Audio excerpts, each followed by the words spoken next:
মাননীয় স্পিকার, মাননীয় সংসদ সদস্য অনেকগুলি সমস্যার কথা তুলে ধরেছেন, যার মধ্যে অ্যাম্বুলেন্সের অভাব,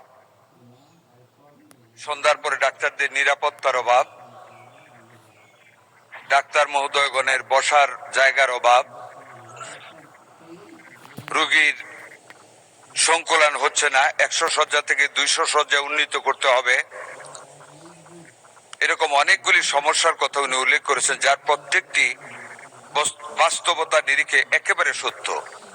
এই সমস্যা শুধু ওইখানে নয় মাননীয় স্পিকার, জনসংখ্যা বৃদ্ধির সাথে সাথে আমাদের হাসপাতালের ব্যবস্থাপনার পরিসরও বৃদ্ধি হওয়া দরকার, কিন্তু বিগত 17 বছর এদিকে কোনো মনোযোগ আকর্ষিত হয়নি।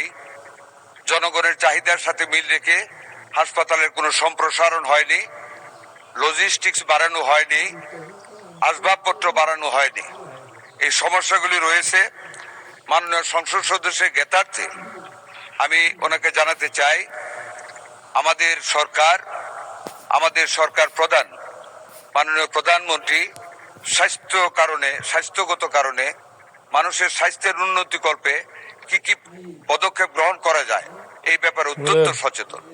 আমি মাননীয় সংসদ সদস্যকে আশ্বস্ত করতে চাই, আগামী বাজেটে ইনশাআল্লাহ আমরা হাসপাতালে বসার ব্যবস্থা, রোগীদের বসার ব্যবস্থা, এর মধ্যে মাননীয় সংসদ সদস্য আপনাকে অনুরোধ করব, সবকিছু ঠিক একেবারে সরকারের পক্ষ থেকে ব্যবস্থা করা খুব কঠিন এবং দুরূহ কাজ।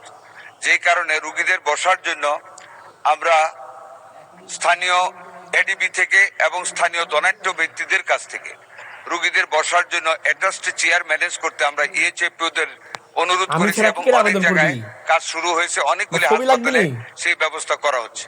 মাননীয় সংসদ সদস্যকে অনুরোধ করব, আপনি ব্যক্তিগত উদ্যোগ নিয়ে আপনার এলাকার যারা ধনাঢ্য ব্যক্তি আছেন এবং এডিবি থেকে